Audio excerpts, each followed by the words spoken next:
Gagawa tayo ngayon ng, itry natin tong hotdog malunggay. Mag-humid tayo. So, hayan mga ilangan tayong 2 itlog. Ito isang hita ng manok at saka yung breast. Kaunting malunggay, carrots, bawang, sibuyas, all-purpose flour, paminta, pampalasa, bitsin. So, ngayon, lalagay na natin yan sa ating food processor. Lagay na natin dyan. Hindi natin siguro ubusin ang malunggay kasi marami. Kasi 1/4 lang nakalagay. Ilagay na natin yung chicken. Pagsama-samahin natin. So, ayan. Carrots. Sibuyas. 2 botel na bawang. Ayan.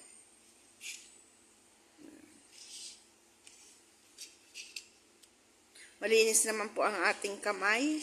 Yun ang nakakapagpasarap sa ating lulutuin, ang ating kamay. Lagyan natin ng bitsin, paminta, harina, 2 kutsara. Ito, depende, tansyahin na lang po ninyo. Ayan, lagyan natin ng konting asin. Ayan. Lagyan natin ng isang beef cube para mas malasa. Grind natin. Takpan muna natin.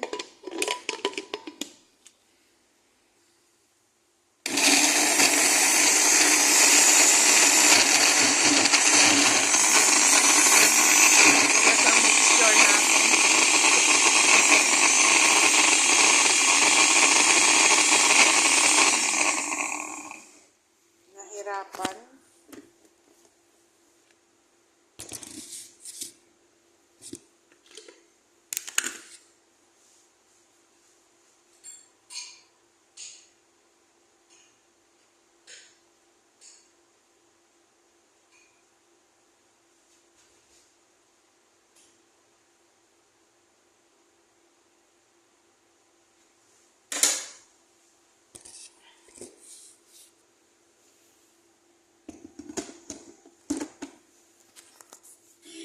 Akala ko na-close ko. Hindi pala ba yan?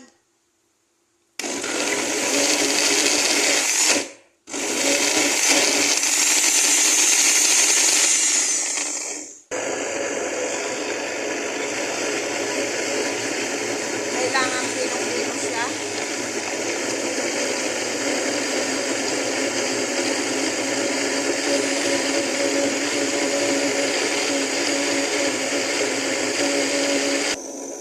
Malapit na siyang mapino, as in pinong-pino dapat siya.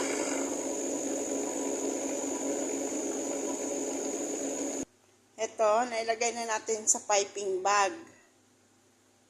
Yan. Pero hindi ko maipapakita sa inyo kung paano ko ilagay sa kaldero na pinapakuluan kasi gawa ng isang kamay nagbablog, isang kamay naghahawak. Hindi naman pwede. Kaya nagpapakulo na tayo ng tubig. Mamaya ipapakita ko na lang sa inyo kung paano. Bubutasin natin yung sa dulo. Kung gaano kalaki yung butas, ganun din yung laki ng hotdog. Pero kailangan walang hangin sa loob para maganda ang ating hotdog. Ayan ang ating dinagay.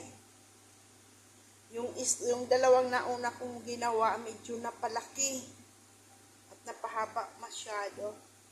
Dapat pala yung pagkabutas ko ng piping bag, hindi gaano malaki. O, ayan na. Ito na yung nauna natin. O, diba? So, ngayon, ito na yung ating hotdog. Pasensya na kasi unang gawa. Ipa-fried natin.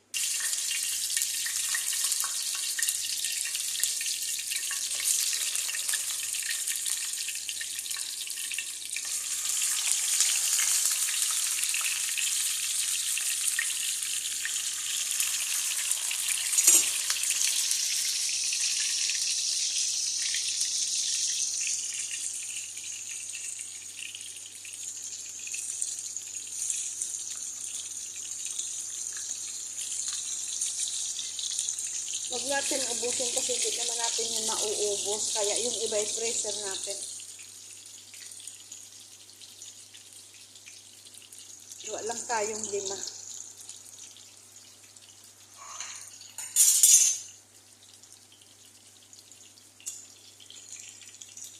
Fried natin yun.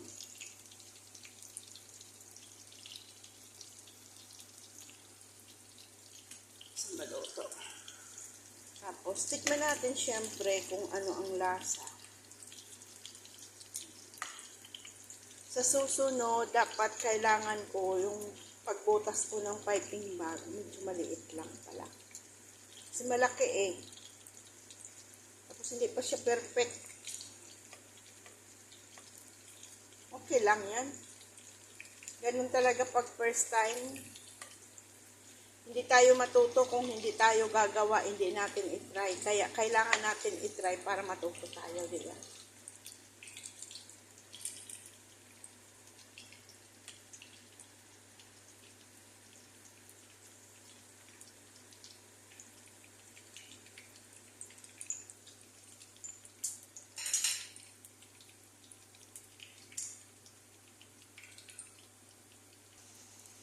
Hanguin na natin to. Okay na to.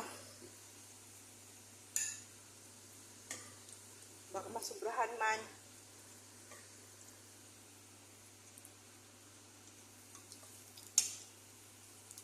Diba?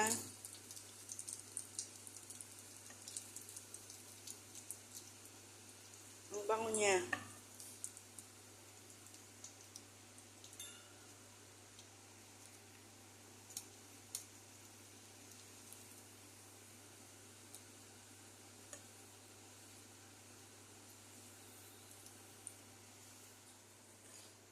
Kaya na po ang ating homemade hotdog. So, hayaan, itry natin. Putulan natin. Mainit pa kasi.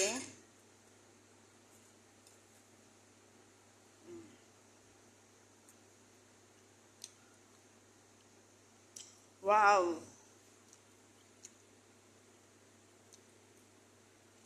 Napakasarap po. Itry nyo. Napakasarap.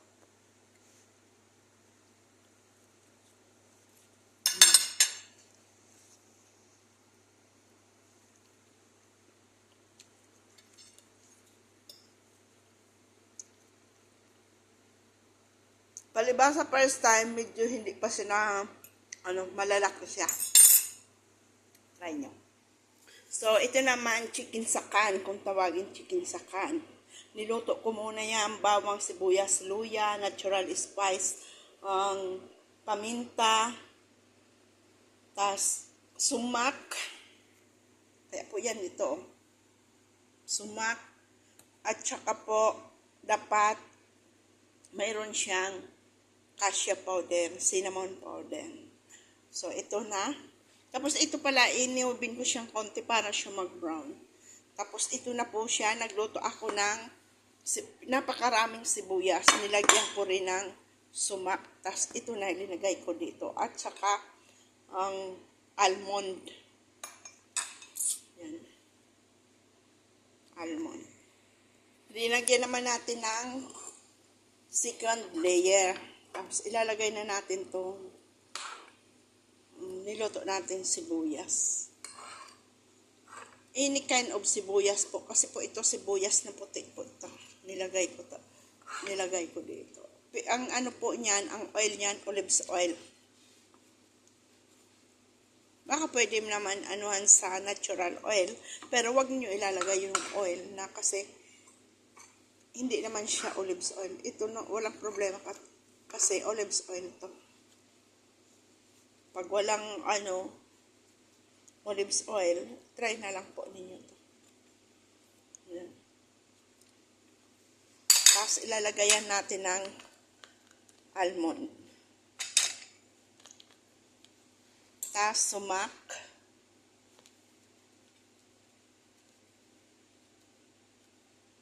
Then, ilalagay na natin yung chicken.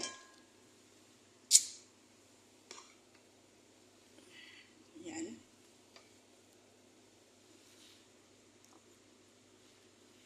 ilalagay lang po natin is 4 na piraso.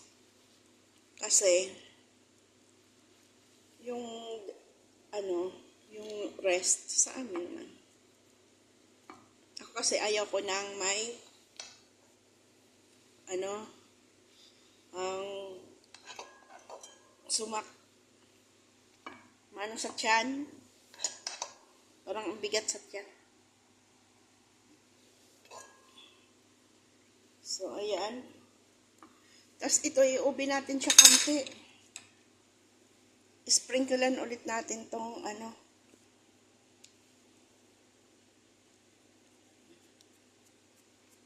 Pero kahit hindi na siya i-oven, okay na siya. Kasi, ilalagay naman natin siya sa, sa heater. So, wag na natin i-oven. Haya na siya. Tatakpan natin siya nito. Tapos, ilalagay na natin sa sakan para hindi siya lumamig. So, already done.